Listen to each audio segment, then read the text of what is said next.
This is Climate Change Causes Rising Food Prices by me. Rising food prices can kill. It's been proven by Dr. Pearl Christian of the Johns Hopkins Bloomberg School of Public Health. According to Dr. Christian, in the early 80s when food prices increased, so did child mortality rates. Rising food prices and food shortages are caused by so many problems that it's difficult to get down to the root of it and solve the issue. Global warming is only one of many occurrences that rising food prices can be traced back to. But to me, it is the most hazardous. This speech will address three major points. That global warming is an issue that most qualified people would agree is happening. The logistics of remedying global warming as a solution for food shortages, and that it needs to end if humanity is to have a future. Hopefully by the end of this speech you'll agree, to beat rising food prices, first humanity must beat climate change, and if successful, food will be more accessible for everyone. First, let's discuss the opinions of professionals on the subject.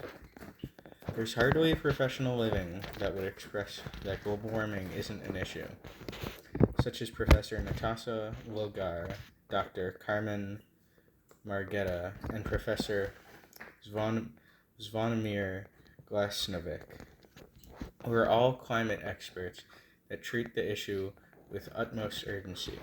In their paper, they comment, "What we know for certain is that global temperature is still on the rise, as are sea levels.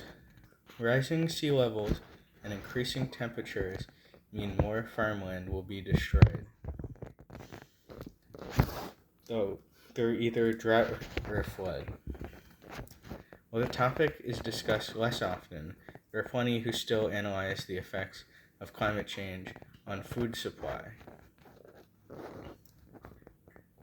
like Sinar Erdogan and Ugar Fatah, two experts in both climate change and economics, who wrote the article, "Does Climate Change Cause an Upsurge in Food Prices?" With the help of Mustafa Kartal, who has authored 30 papers this year alone. In their paper, they argue, quote, "Climate change is the reason behind most contemporary economic problems. The rising inflationary pressure in the food sector are one of these problems. And stable food prices are a necessity for economic development and social cohesion in society. This helps to prove the point that climate change is the root problem of rising food prices and food shortages." Another group that found links between climate change and food scarcity were economist Ahmed Adeste and their co-authors Ulawan Halumi Ulanubi and Risikat Dauda, who wrote the paper "Climate Change and Food Scarcity in Selected Sub-Saharan African Countries." In the paper, they concluded that climate change directly leads to various socioeconomic problems, such as poverty, homelessness, and yes, food shortages. Finally, the United Nations itself believes that climate change is an issue that relates to food shortages. On the topic of climate change and its relation to food scarcity, they said, "Climate change can affect our health, ability to grow food, housing, safety, and work. Some of us are already more vulnerable to climate impacts, such as people living in small island nations and other developing countries," unquote. With an overwhelming consensus among professionals that climate change is a real alarming threat, and many of those professionals, like the team who worked on Does Climate Change Cause an Upsurge in Food Prices, agreeing it has a significant impact on food shortages, it would be detrimental to still not believe it. Now that this has been established, we need to know the logistics of reducing climate change's impact. We will shortly discuss how we can dissolve the effects of climate change on food shortages, but first we must understand the important context. Heat and sunlight may be good for crops, but too much heat and sunlight destroys plants, as stated by the educational textbook Physiologia Plantarum. According to professionals on the subject, Sinan Erdogan, Mustafa Kartal, and Ogar Pata, the most heavily affected crops include corn, rice, wheat, soybeans, and oats, all of which are some of the most consumed crops in the world. They also state that if this continues at the exponential rate it's been going at, instead of stabilizing or even slowing down, more crops will be harder to grow. Since humans need food to survive, and many barely get by on the food they have, continuing shortages of food could be fatal. If this is the case, why haven't world leaders gotten together to mitigate the change? Well, first, it is an extremely divisive issue. Everybody has an opinion on climate change, and nobody can agree on what to do about it. Even if there was a certain way to stop climate change, there would still be objections, because there's the very nature of this very political issue.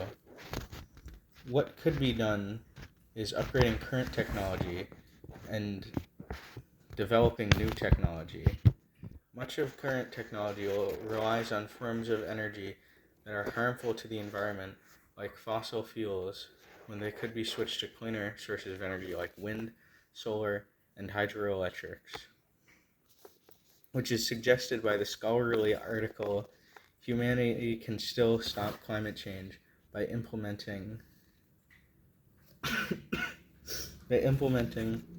a new international climate agreement and applying radical new technology. Most companies exclusively care about profit, so they can't be expected to switch to cleaner energy sources on their own. To get companies to stop using environmentally harmful technologies, world governments would need to get involved. The research displayed in the article, International Technology-Oriented Agreements to Address Climate Change, shows that government interference can get companies to change, and in most cases is the only way to get companies to change.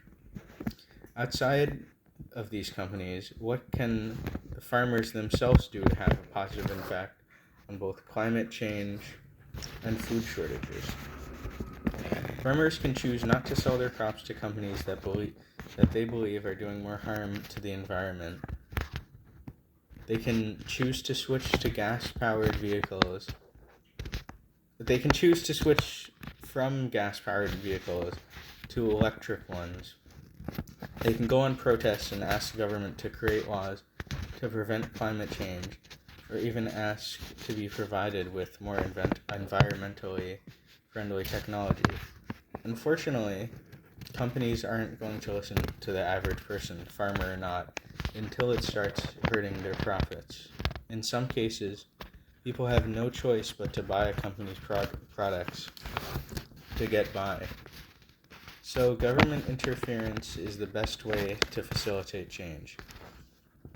Change that would make life easier for future generations, as we will now discuss. The effects that food shortages have on people are devastating, and will only get worse as long as climate change is allowed to continue. The amount of money someone needs to spend on groceries will depend on how many people they're buying for, not the amount of money they have. This means families with less money spend a higher percentage of their income on groceries. Low-income families spend an average of 44% on groceries, while higher-income families spend 27% on groceries. According to Professor of Economics Jorge and Valerio Gil, that number increases as food prices go up, giving people less money to pay for bills, gas, and everything that is necessary to succeed in the modern world. Looking towards the future, building a better tomorrow for the next generation is a goal that many people can likely agree on. Perel Christian, who you'll remember from the start, makes the claim that rising food prices hinder children, cause diseases, and can even contribute to a child dying before they reach adulthood. He also says rising food prices means less access to necessary nutrition, and that 3.5 million people have already died each year from malnutrition, and children are especially susceptible. Children are the future, and everyone wants to see a brighter future. However, there are those that disagree on how to go about it. Any point that is being made for something will inevitably bring arguments against it, especially with issues as contentious as global warming and food availability. One such argument against the implementation of measures to stop climate change in relation to the effects these measures have on jobs. Many jobs depend on things that anti-climate change measures would eliminate, such as fossil fuels. While I think it's noble to take into account the financial well-being of families whose income relies on these jobs, I'm still of the opinion that if one job hurts many people and helps only a few, then that job should not exist. There is also the likelihood that new jobs will appear because of new technology replacing the old, just like is talked about in the paper New Technologies, A Jobless Future or a Golden Age of Creation, written by Irmgard Nubler of the International Labor Association. Another fair argument is in regards to the immediate consequences of implementing eco-friendly technology. According to this argument, even though the technology that many farmers use today is outdated and environmentally harmful, replacing that technology would be expensive for food companies and therefore drive up the price of food, making the entire solution antithetical to the goal. While food prices may be higher in the short term for the implementation of new technology, in the long term they would likely make food more readily available. Less drought and floods means more stable farmland and would eventually negate the cost of implementing new technology overall. While it may be one of the most difficult ways to put an end to rising food prices, stopping climate change is the most definitive way to do it. As we have discussed today, nothing good comes from climate change, and that includes rising food prices. While there are many ways to treat food shortages, none are as permanent as fixing climate change and fixing the environment we produce our food in. It's destroying people's lives, and the research and credentials are there to back it up. The average corporation doesn't care about morality. The only way to make them stop what they're doing and change is to hurt their profits and make what they're doing illegal. Those who wish to stop rising food prices and climate change should make their voices heard to the government or find ways to hurt a company's profits.